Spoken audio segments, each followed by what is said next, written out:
আমি নবী সবার আগে জান্নাতে ঢুকবো। সেই উটের লাগাম ধরে ধরে আমার কালা গোলাম হযরত বিলাল আমি রাসূলের সঙ্গে সঙ্গে জান্নাতে ঢুকে যাবে। মসজিদের লাগে সম্পর্ক থাকলে মানুষের দাম বাড়ে। সুবহানাল্লাহ কোন? কি বলছি? রাগ করেন না। মসজিদের লাগে সম্পর্ক থাকলে মানুষের জীবনে দাম বাড়ে। আবার ওনার মেরা কইনি কি কইছি? বাবা কইছে দেই দাম বাড়ে। আলহামদুলিল্লাহ কোন? তামাম দুনিয়ার ভিতরে সবচেয়ে কালা মানুষ ছিল হযরত বিলাল। নামটা শুনছেন না? শুনছেন না? হযরত বিলাল নিগ্র হাবশি বিদেশি বিশ্রী মানুষ, এত কালো মানুষ হয় না। আল্লাহ নবী সাল্লাল্লাহু তাআলা আলাইহি ওয়াসাল্লাম হযরত বিলাল হাবশি রাদিয়াল্লাহু তাআলা আনহুকে এত ভালোবাসতেন। আল্লাহ নবী সাল্লাল্লাহু আলাইহি ওয়াসাল্লাম এই বিলালের দুঃখ কষ্ট দেখছে। উত্তপ্ত গরম লোহা হযরত বিলালের শরীরে লাগায়া দেওয়া হতো। গরম লোহা পুড়িয়া হযরত বিলালের মাংস পুড়তো, গন্ধ রাসূলের নাকে লাগতো। জীবনে একটা কাপড় কিনে কিনতে পারে নাই, একটা পলিথিনের চাপড়াও বানাইতে পারে নাই, গোলাম ছিল। কিন্তু তার দাম কত? আল্লাহ নবী সাল্লাল্লাহু আলাইহি ওয়াসাল্লাম হযরত বিলালের কাম দিয়েছিল মসজিদের খেদমত করা। সুবহানাল্লাহ। মসজিদের খেদমত করা, আযান দেওয়া বিলালের কাম আছে না? হ্যাঁ, আযান দিতে মসজিদ সাফ করত, খেদমত করত, মসজিদের সাথে তার জীবনের সম্পর্ক। আল্লাহ নবী সাল্লাল্লাহু আলাইহি ওয়াসাল্লাম বলে কালা মানুষটা, নিগ্র হাবশি বিদেশি বিশ্রী মানুষটা আল্লাহ তাআলা এত দামি এত সম্মানী করেছে, এত সম্মানী করেছে। উরিতুল জান্নাতা ফারাইতু ইমরাতা বিতালহা সুম্মা সামিতু খাশকাশাতা আমামি ফাইজা বিলালুন। আল্লাহ নবী বলে মেরাজের রাতে আমি নবী যখন আল্লাহর সঙ্গে দেখা করেছি, বেহেশত দেখছি, দোজখ দেখছি, জান্নাতের ভিতরে আমি নবী একা একা জিবরিলের সঙ্গে ঘুরে ঘুরে যখন বেহেশত দেখতেছিলাম, জান্নাতের ভিতরে আমি নবী নিজের কানে হযরত বিলালের পায়ের শব্দ জান্নাতের ভিতরে শুনতে পাচ্ছিলাম। এটা কালা মানুষের সম্মান দেখছেন? মসজিদের মধ্যে থাকলে দাম বাড়ে, ঠিক না কথা না? হযরত বিলাল হাবশি রাদিয়াল্লাহু তাআলা আনহু তার কোনো ধন নাই, দৌলত নাই, রূপ নাই, চেহারা নাই, আল্লাহর ঘরের খেদমত করেছে। আল্লাহর নবী বলে মেরাজের রাতে জান্নাতের ভিতরে তার পায়ের শব্দ পাইছি। দাম বাড়ছে না কমছে? দাম বাড়ছে না কমছে? ধন দৌলতের লেগে, গুন্ডা আসিনের লেগে না, মসজিদের খেদমত করছে, মসজিদের সাথে রয়েছে। আমরা থাকবো ইনশাআল্লাহ। আল্লাহ নবী সাল্লাল্লাহু আলাইহি সাল্লাম বলে বিলালের দাম শুনেন, কালামের দাম। কিয়ামতের কঠিন ময়দানে দুনিয়ার কোন নবী রাসূল আপনার নবীর আগে জান্নাতে যাইতে পারবে না। সুবহানাল্লাহ। এত মর্যাদাশালী আপনার নবী। আল্লাহর নবী বলে ইন্নাল জান্নাতা হুরিমাত আলাল আমবিয়া'i হাত্তা তাদখুলুহা ওয়া হুরিমাত আলাল উমামি হাত্তা তাদখুলা উম্মতি। কোন নবী রাসূল আমার আগে জান্নাতে যাইতে পারবে না। সমস্ত নবী রাসূলের জন্য আল্লাহর জান্নাতে ঢোকা হারাম থাকবে যত সময় আমি মুহাম্মদ সাল্লাল্লাহু আলাইহি ওয়াসাল্লাম জান্নাতে না ঢুকি। সুবহানাল্লাহ। সব নবী রাসূলের উম্মতের জন্য আল্লাহর জান্নাতে ঢোকা হারাম থাকবে যত সময় আমার উম্মত জান্নাতে না ঢুকবে। আল্লাহ নবী বলে সব নবী রাসূল কিয়ামতের দিন হাঁটতে হাঁটতে চলবে, আমি মুহাম্মদ রাসূলুল্লাহ একটা জান্নাতি উটের উপরে সওয়ার হয়ে আল্লাহর জান্নাতে যাব। মানব দানব জিন ইনসান ফেরেশতারা এক নজরে তাকায় তাকায় দেখবে আল্লাহর বন্ধু আল্লাহর জান্নাতে যাইতেছে। আল্লাহর নবী বলে যেই উটের উপরে সওয়ার হইয়া, যেই উটের উপরে সওয়ার হয়ে আমি নবী সবার আগে জান্নাতে ঢুকবো, সেই উটের লাগাম ধরে ধরে আমার কালা গোলাম হযরত বিলাল আমি রাসূলের সঙ্গে সঙ্গে জান্নাতে ঢুকে যাবে। দাম বাড়ছে না কমছে? দাম বাড়ছে না কমছে? মসজিদের সাথে তার জীবনের সম্পর্ক, সত্যি না? কোন জেলা পরিষদ, কোন প্রেসিডেন্ট মেম্বার আছে না? আছে? কোন মহাজন মালিক আছে না? মসজিদের গোলাম, মসজিদের খাটে। আল্লাহ নবী বলে আমি রাসূলের লগে জান্নাতে যাইব। সুবহানাল্লাহ। দুনিয়া থাকতে আমি বিলালের পায়ের শব্দ জান্নাতে পাইছি, আমরাও যদি আল্লাহর ঘরের লোকে আওয়াজ দেওয়া করি, আল্লাহ তাআলা আমরারে জান্নাত দিত না? দিত না?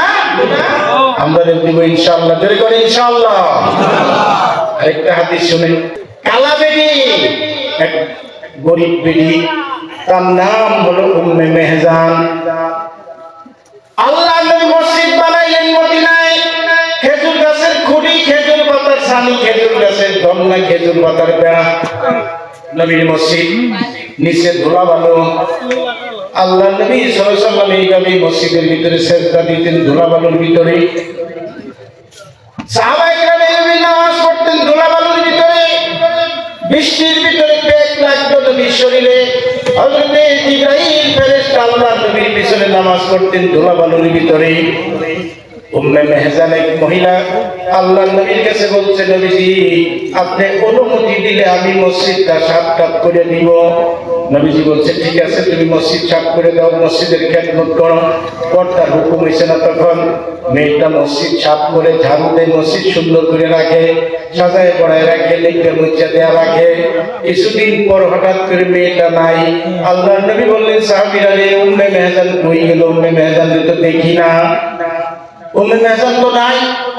সাহাবারা বলছে, নবীজি উম্মে মেহজান মারা গেছে।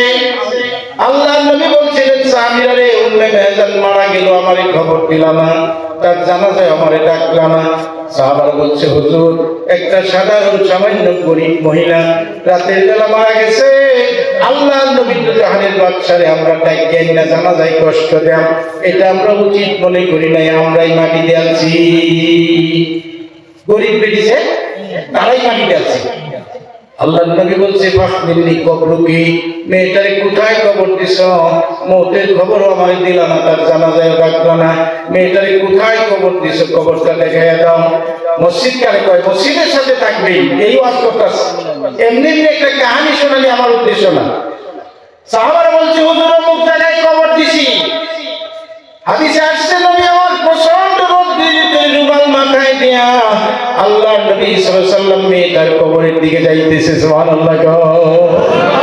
কপাল কত ভালো হইলে আল্লাহ নবী সাল্লাল্লাহু আলাইহি ওয়াসাল্লাম একটা মানুষের কবরের পাশে যায়। কপাল কত ভালো হইলে। নবীর সাথে সাহাবারাও গেছে, আল্লাহ নবী দাঁড়ায় গেছে, সাহাবারাও দাঁড়ায় গেছে। আল্লাহ নবী ডাক দিয়ে বলে, সাহাবীরা রে, উম্মে মেহজানের জন্য আমি নবী দোয়া করতেছি, তোমরাও দোয়া করো। কপাল ভালো না বেটি? জোরে কোন বেটি কপাল ভালো না?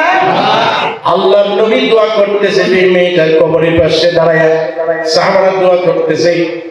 সাহাবারা বলে, আল্লাহ নবীর মুনাজাত বড় লম্বা চড়া হয়ে গেল।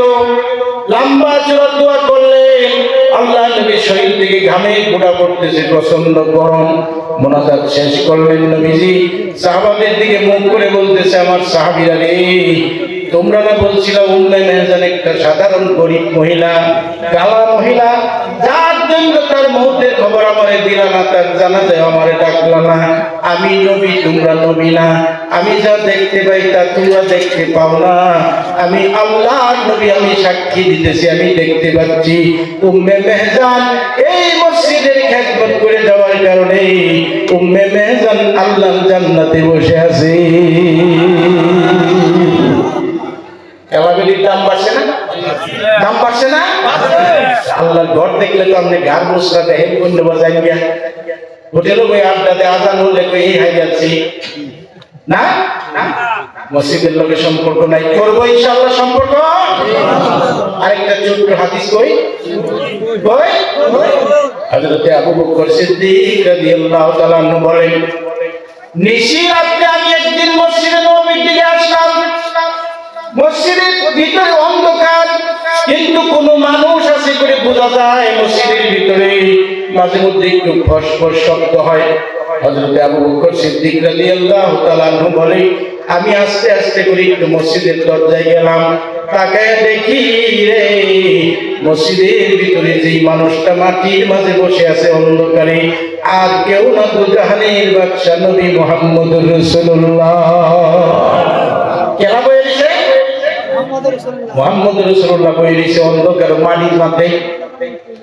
হযরত আবু বকর সিদ্দিক বলে, আমারে দেখা আল্লাহ নবী ডাক দিয়ে বলে, আবু বকর গো, এত রাত্রে কেন আসছেন মসজিদের দিকে, রাত্র নিশি হয়ে গেছে, এখনো ফজরের টাইম হয় নাই, বহু টাইম বাকি আছে। এই টাইমে মসজিদে আপনি কেন আসছেন? বুঝতেছেন তো?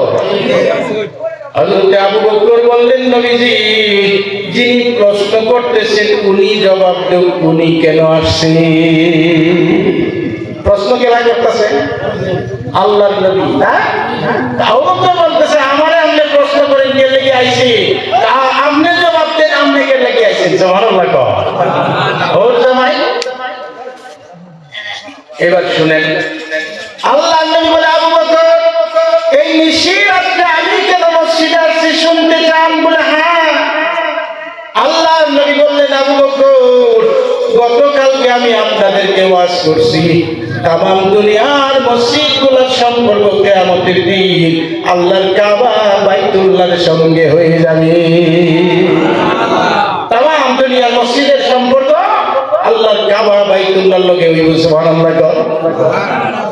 আজকে আল্লাহর কাবা আমরা দেখতাম পারি না, মসজিদে হয় না, মানুষে ঘুরে চারগানিতে তোয়াফ করে পড়ে, লাব্বাইক আল্লাহুম্মা লাব্বাইক, লাব্বাইক লা শারীকা লাক লাব্বাইক, ইন্নাল হামদা ওয়ান নি'মাতা লাক ওয়াল মুলক লা শারীকা লাক।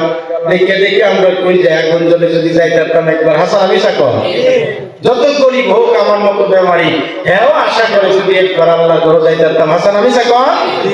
আল্লাহ নবী বলেছেন, যদি জীবনে না পারো, জীবনে তোমার মহল্লার মসজিদের খেদমত করো, মহল্লার মসজিদে আসা যাওয়া করো, মসজিদের সাথে সম্পর্ক করো, আল্লাহ তাআলা কিয়ামতের দিন তোমার কাবার মেহমান বানাবে।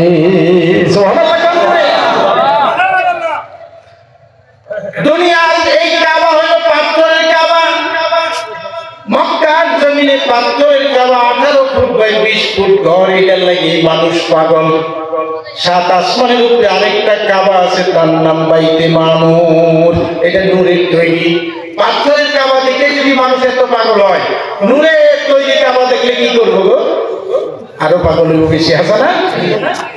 আল্লাহ নবী বলেন, আবু বকর, তামাম দুনিয়ার মসজিদগুলো নিয়ে কাবা শরীফের কাম হবে, কাবা শরীফ বাইতে মামুরের সাথে মিশবে, সাত আসমানের উপরে নূরের কাবার সাথে মিশবে, নূরের কাবা তামাম দুনিয়ার মসজিদ আর মুসল্লি নিয়া আল্লাহর আরশে আজিমের সাথে মিশবে, আল্লাহর আরশে আজিম দুনিয়ার সব মসজিদ আর মুসল্লি সবাইকে আল্লাহর জান্নাতে পৌঁছাবে। সুবহানাল্লাহ। কিন্তু আমি তো ওয়াজ করছি, কিন্তু আমি তো মসজিদের কোনো খেদমত করতে পারি না। আল্লাহ নবী বলতেছে, আমি তো ওয়াজ করছি, কিন্তু আমি তো কোনো খেদমত করতে পারি না। দিনের বেলা আমি যদি কোনো মসজিদের খেদমত করতে আসি, আপনারা তো দিবেন না। এখন আল্লাহ নবী কোনো খেদমত করাইলে মানুষ দিব, বুঝেছেন না কথা? নবীজি বলে, আবু বকর, সেই জন্য নিশি রাতে আমি মসজিদের একটু খেদমত করতে আসছি, মানুষের যেন না দেখে। আবু বকর বলে, নবীজি আপনি কি খেদমত করেন নিশি রাতে? আল্লাহর নবী বলে, আবু বকর গো, আমি একটু মসজিদটা সাফ করতেছি। সুবহানাল্লাহ। মসজিদটা সাফ করতেছি।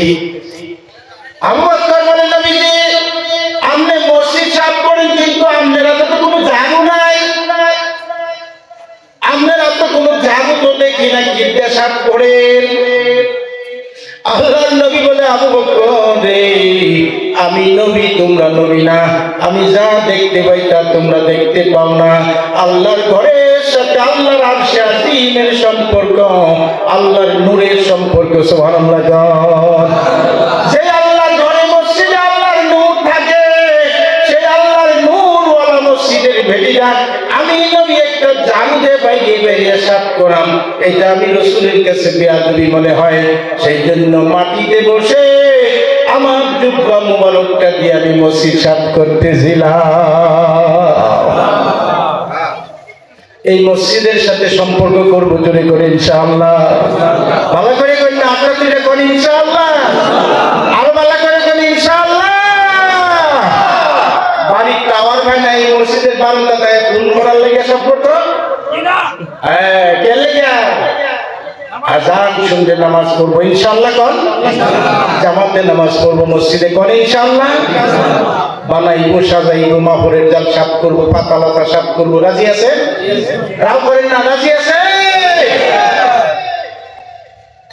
এ নয় ঠান্ডা হাওয়া খাইবার লাগে না, গপ করবার লাগে না। আদতের সম্পর্ক জীবনে যত বেশি পারে আল্লাহ ঘরে বসবেন, নামাজ পড়ি তোর বাইরে বাইরে নিয়ে না, একটু বইয়া তসবি পড়া, অন্তত 3 বার কুল আল্লাহ সূরা পড়ে, হর নামাজের পরে একটু বইয়া একটু সুবহানাল্লাহ পড়ে, আলহামদুলিল্লাহ পড়ে, অন্তত 3 বার কুল আল্লাহ সূরা যদি পড়ে 30 পারা কোরআন খতমের সওয়াব। সুবহানাল্লাহ, 3 বার কুল আল্লাহ। কয়বার? কোন সূরা? কঠিন না সহজ? পড়বেন, পড়বেন। 3 বার কুল আল্লাহ সূরা পড়ে একটু চোখের পানি ফেলে দোয়া করেন, আল্লাহ মা নাই দুনিয়ায়, বাপ নাই দুনিয়ায়, আল্লাহ মার চেহারা দেখি না কত বছর হয়ে গেছে, বাবার চেহারা দেখি না কত বছর হয়ে গেছে। যেই মা দীর্ঘ 10 মাস গর্ভে রাখছে, মার গর্ভের ভিতরে কত লাথি মারছি, মাথা দিয়ে গোতা মারছি, হাঁটু দিয়ে বাড়ি মারছি, মা ঘুমাইতে পারে না, ঝরঝর করে চোখের পানি ফেলে কাঁদছে, শেষ রাত্রে উঠে ঘরের ঘটিতে ধরে দাঁড়ায় দাঁড়ায় কাঁদছে, শুইতে পারে নাই। আল্লাহ জানি না মা কবরে কি অবস্থায় আছে, কোনো হক আদায় করতে পারি নাই। আল্লাহর নবী বলে 3 বার কুল আল্লাহ সূরা পড়ে একটু এক করে চোখের পানি ফেলে মার জন্য যদি দোয়া করে দাও, বাবার জন্য যদি দোয়া করে দাও, আল্লাহর নবী বলে চোখ মুছতে দেরি হবে, তামাম 30 পারা কোরআন কত বেড়ে দেখি মা বাবা পাইতে দেরি হবে না। নামাজটা শেষ না করি তাড়াতাড়ি হুটে লোকে ঠ্যাং তুলে বইব না গো, রাও করেন আপনারা, ঠ্যাং তুলে বই লাগে হুটে না? হ্যাঁ, গপ মারতাছে, অমুক ভালো না তমুক ভালো না, মোল্লা মুন্সি দেশটা খাইলে দেখ সিগন্যাল স্যার বাসি সিঙ্গারা লেখে থাও, বুঝুন না নাই আমার ভাষা, চা খাই হাতে পয়সা দেয় না, খালি কয় লেখে থাও। 1400 টাকা ভাই বেঁচে গেছে, যেমনি দুহানিতে আছে সেমনি বেটা গরম হয়ে গেছে। জীবনে কেউ দশটিয়া মাছ ছিঁড়তে চায় না, আল্লাহর কসম তোমার দুহানের মাটি ধরে কসম কাটছি, আর জীবনে তোমার দুহানি পাড়া দিতাম না, পাড়া দিলেই 1400 পা, পাড়া দিত না মানে 1400 জীবনে দিত না। এগুলো সারাদিন ঢুসাইলে হইব, রাও করো ঢুসাইলে হইব, 1 টাকার জন্য লাখ লাখ নেই ভাষা দিবি। তাহলে মসজিদের সাথে সম্পর্ক করবো ইনশাআল্লাহ, জোরে কো ইনশাআল্লাহ। নামাজ দিয়া, ইবাদত দিয়া, তাসবিহ তাহলিল দিয়া, মনে থাকবো, মনে থাকবো।